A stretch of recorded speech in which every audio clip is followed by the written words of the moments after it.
Welcome back to another week of ReZero. To be honest, this episode took some liberties with the plotline involving Theresia and the Astrea. Certain elements were removed, including some significant aspects regarding Theresia's past and information from the Astrea's post-credits conference. I don't feel like giving a lengthy introduction, so this is the cut content from episode 14 of ReZero.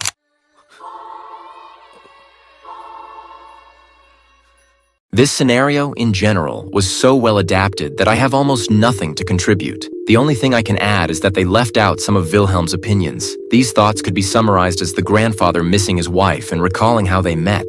The crucial part is not the message, which any anime viewer can grasp, but that Wilhelm's thoughts about his wife echo Theresia's emotions about Wilhelm in their final combat. When Theresia fought Wilhelm in a flashback from the first season, the novel indicates that she couldn't help but have a lot of thoughts and emotions as the conflict progressed.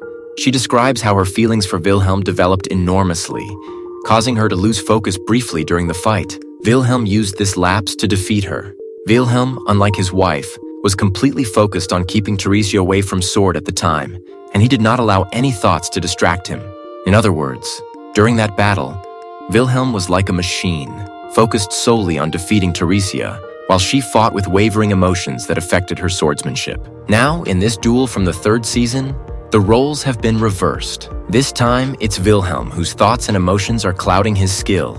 He realizes this and tries to end the fight as quickly as possible, but just as he's about to do so, Heinkel appears. After this, I believe we all know what happened, but it's important noting that Wilhelm's wounds were more serious than they appeared. His leg was perforated, and this wound could not heal because of Theresia's divine protection. Also, Theresia bypassed Wilhelm and went right for Heinkel since the corpse realized Wilhelm was no longer a threat, so she only sought the one who could cause difficulties. One thing I wish they had included is how Wilhelm drew strength from not wanting his dear benefactors, like Subaru and Crush, to face trouble because of his wife's corpse. It would have been nice if they had briefly animated that thought, but oh well, it doesn't really matter now. What I'm about to mention isn't a fun fact, but it's an interesting detail. The sword Heinkel wields, which is disarmed by his mother, is the Astrea sword, which Wilhelm used in his youth and received as a gift from his father-in-law. In reality, this was the same sword that defeated Kurgan at his height. Too bad Heinkel lacks the talent to use it. And if you're wondering why Heinkel has it instead of Wilhelm, it's because the grandpa abandoned his family to hunt the white whale, leaving behind all of his goods. Later, Reinhard appears, halting his grandmother and saving the day. I won't go into detail about whether his statements were appropriate or not. That will come at the end of the video, but I do request that you please pay attention to what he says. Those words will become relevant later. Wilhelm's heart was also weighed down by jealousy when he watched Reinhard and Theresia fighting. That was because he knew that Reinhard's swordsmanship enabled Theresia to extract greater strength from within herself and wield the sword in ways she had never utilized against him in their final battle. Wilhelm knew he wasn't competent enough with the sword, yet he trained tirelessly to outperform the sword saint of his generation. However, when he sees Reinhard battle seriously, he realizes that his young achievements were only possible because Theresia was the sword saint at the time. If it had been someone of Reinhard's level, he would not have been able to accomplish his previous achievements. One noteworthy point to note, which was not shown in the anime, is that this was Wilhelm's first time seeing Reinhard fight, as well as his son acting so miserably. That was because he had purposefully avoided seeing them since his separation from the Astrea family. Finally, something worth noting, and I swear I'm not attempting to justify Heinkel, is that Heinkel's behavior is pathetic, not because he refuses to accept the reality in front of him, but because he was confused. It is understandable that he is perplexed after witnessing his mother alive, but the source of his uncertainty is deeper. You see, when Theresia died, she was around 40 years old. But when she was resurrected as a corpse, the novel indicates that she was brought back in her 18-year-old form. That is why Heinkel is more perplexed than usual. Aside from seeing his deceased mother resurrected, he also notices her appearing much younger than she should. But before going on to the following scene, seeing Reinhard's sword unsheathed for the first time in the anime piqued everyone's interest. Now I'll show you a little lore extract about the Dragon Sword Reed. The Dragon Sword Reed was a sword shrouded in mystery. It was a famed heirloom passed down through the generations of the Astrea family, which produced each sword saint. but it was unknown how the first Sword Saint obtained the weapon. In addition to its unknown origin, it was a sacred blade that could only be drawn by the Sword Saint. And on top of that, even the Sword Saint could not draw it, except in moments it deemed necessary. There were past Sword Saints who never once saw its naked blade. It was a legendary object said to have slain witches, dragons, and demon gods. There was no end to the tales associated with it, but the only thing that could be said for sure was, once the dragon sword was drawn, it had never once been sheathed without first cutting something. Before moving on to THERESIAS' scene, I'd like to make a little comment on this week's Breaktime, which, to my surprise, is original anime content, meaning it doesn't appear in the novels. However, just because it does not appear in the novel does not imply that it was not referenced in one of the side stories. In the side stories that take place between the second and third seasons, it is repeatedly stated that Ram and Roswal's relationship has changed. They simply cannot maintain the relationship they had prior to the Sanctuary events, because Ram's sentiments have managed to shatter Roswal's previously unshakable feelings for his teacher, Echidna. This is why Roswal finds it difficult to treat Ram in the same way he did previously, as evidenced by Ram's chat with Otto, in which she reveals that Roswal no longer allows her to accompany him to the bathroom. Obviously, Otto brings this up in his own way, and the two have an interesting conversation. But it is not a large topic, just a little chat between characters during times of peace. However, just because the conversation is superficial does not detract from its interest. After all, a talk during quiet time serves to remind us of the human aspects of these fictitious characters. But let us go on to the final segment. The fact is that this flashback attempted to be faithful at first, or so it appeared until Theresia picked up the blade. To summarize, Theresia from the anime uses the sword for a slightly different cause than Theresia from the light novel, but I will explain that in due course. Another factor that was omitted in the adaptation were Theresia's feelings on her siblings and uncle. Theresia felt bad about being selected by the sword god, and she was so ashamed that she didn't speak to her family for a long time following her confrontation with her brother. The thoughts I'm about to share happen right after her brother tells her that she doesn't need to go to war. The one who noticed was her eldest brother, who had accompanied her for her first battle. Ever since what happened that day, Theresia had intentionally avoided interacting with him. No, not just him. She distanced herself from every one of her brothers, and her parents, and her uncle, too, avoiding them all as much as she could. It had been almost 2 years since she'd talked to the kind older brother whom she loved so much. She hung her head, unable to bring herself to say anything. Her brother just sat next to her, wrapped a strong, reliable arm around her shoulder, and gently patted her head. Theresia's emotions broke free, and she started sobbing. She thought she wasn't allowed to complain. She had thought she couldn't allow herself to do that to the brother she had so terribly defeated of all people. But even so, she couldn't hold back. She clung to him, crying as she said that she was scared, that she didn't want to fight, and that she was sorry.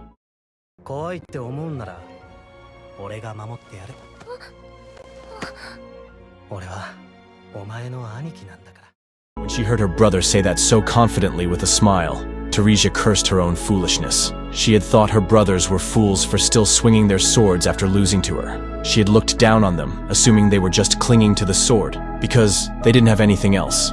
She had looked down on the elder brother whom she loved and whom she should have respected, just because of her talent with the sword. Who was the real fool? It was her. It had always been her. And the god of the sword was the biggest fool of them all. Why did he not grant his blessing to someone who loved him so? Why did he grace Theresia, who continued to avoid the sword?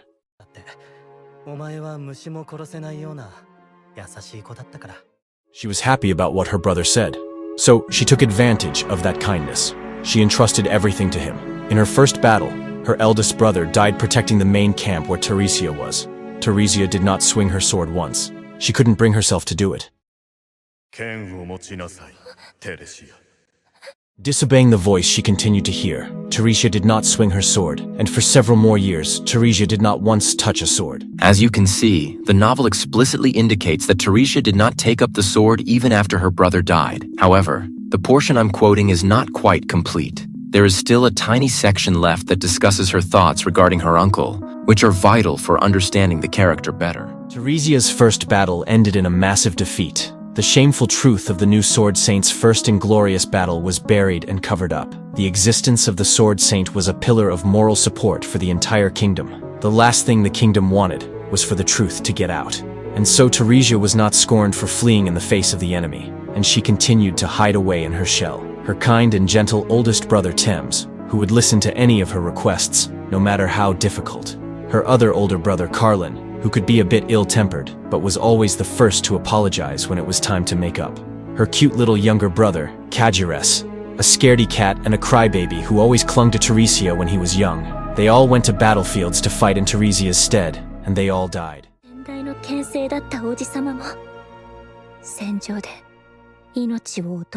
Her uncle, who used his status as the previous Sword Saint to raise the spirits of the army, died as well. She wanted to be able to hate her uncle. If it were not for him, she might have been able to hide that she had inherited the blessing of the Sword Saint. Were it not for that, her brothers would not have had any reason to be so determined to protect her, and maybe none of them would have died in the internal struggles.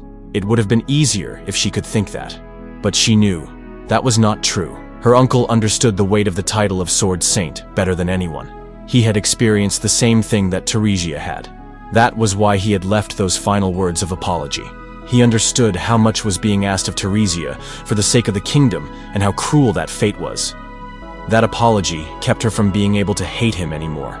So then who was left to blame? There was no one left to blame save herself. Her foolish self, who could do nothing but cry, despite having inherited the blessing and title of the Sword Saint. She still heard the voice, even after her uncle who had said it to her had died. This is the exact feature I said that distinguishes Theresia from the anime from the novels. The latter did not take up the sword when her loved ones died, whilst the former did. Both versions of Theresia would eventually meet Wilhelm and fall in love, as seen by flashbacks from the first season. But the reason this couple's romance was so strong and vivid in the story was because they were both the catalysts for change in one other's life. In the original canon, Theresia ultimately picks up the blade as she realizes Wilhelm is about to die. Tired with destiny taking away the things she values, she refuses to let it take anything else from her. That is why she takes up the sword and goes to war for the first time, to save Wilhelm. Just as Wilhelm encouraged Theresia to find a purpose to wield the sword, Theresia's decision pushed Wilhelm to seek power, and eventually overcome her in order to provide her with the tranquil life she sacrificed for him. However, due to time limits, they had to eliminate this subplot and replace it with a slightly different determination. Yes, the other version sounds wonderful, but I prefer the original. Again, I don't make these videos to argue that the novel is superior. I make them to emphasize the disparities in adaptation. So don't go about claiming I demand a 100% faithful adaptation. Following this, there are interactions between Wilhelm and Theresia in the flower field, which we saw in the first season. If you'd like a more in-depth look at what those experiences meant for them, I recommend checking out my PowerPoint on Theresia and Wilhelm. Years passed, and they led a lovely existence. Here, the anime did an excellent job by introducing Luana, Reinhard's mother and Heinkel's wife. I didn't expect them to animate her because she's only referenced briefly in the novel. There is also a mystery around her, which may be a spoiler, but if you don't mind, I'll leave it in the comments. Another detail that was left out is that on the night Wilhelm and Theresia saw each other for the last time, when Wilhelm learned that his son had suggested his mother as a replacement for the white whale subjugation, it is mentioned that in that moment, Wilhelm felt an urge to attack him. Finally, I was surprised by how well animated and polished the Pandora and White Whale segment was. Believe me, in the novel, there is not much description of what happens. The narration simply ends with Theresia unsheathing her sword and charging at the Archbishop of Vanity. But here, the anime expanded on it significantly. Also, Conwood is the figure who arrives here and says a few sentences. We saw him in both the first season and the novels about Wilhelm's history. In fact, he carried the news of Theresia's death to her husband and returned the reed sword. Remember that because Theresia had lost her power, she could no longer wield the Saint Sword, so she discarded it before her confrontation with Pandora. Conwood is claimed to have lived with lifelong remorse for not being able to save Theresia, as the Sword Saint had previously saved his life, and he felt greatly beholden to her. Carol was another character who stunned me by being cut. Carol was Theresia's greatest friend and had a significant impact on Lugunica's past. According to the novels, she seems to have a somewhat significant role in the future, especially in Felt's arc. But there concludes the recap of Theresia's past. Unfortunately, they removed a huge amount of it, leaving the anime with a version that I believe is slightly inferior. However, this does not exclude it from being pleasant for folks who exclusively watch anime, which I admire. I was going to describe the post-credits scene, which shows what happens to the remaining members of the Astrea family. But there aren't many changes in this section. The only thing missing is a line where Wilhelm urges Reinhard to go support Garfield in his fight, and another line where, before departing, Reinhard asks the vice captain to go to a shelter with Sir Wilhelm. One thing that always stood out to me was how Reinhard stopped referring to Wilhelm as his grandfather and instead addressed him by his knightly title. Similarly, he refers to his father, Heinkel, as vice captain rather than dad. In other words, he addresses both of them according to their military status. Some argue that this is simply Reinhard carrying out his duty as a knight to the fullest, but I believe it goes beyond that. From my perspective, Reinhard has always denied the crime his family accused him of. He never believed he was responsible for his grandmother's death. That is why it is so intriguing that the first thing he says upon arriving at the battlefield is that the woman before him cannot be his grandmother because he himself killed her 15 years ago. It marks a striking shift in Reinhard's mentality. He once rejected the idea that he had ruined his family, but now he embraces that role, if only to ensure the remaining family members can stay alive. After all, if he hadn't adopted this new perspective, his grandmother would have killed his father and eventually his grandfather, something Theresia would never have wished. That is why, when people say Reinhard was only doing his duty and not being concerned about his family, I believe the opposite is true.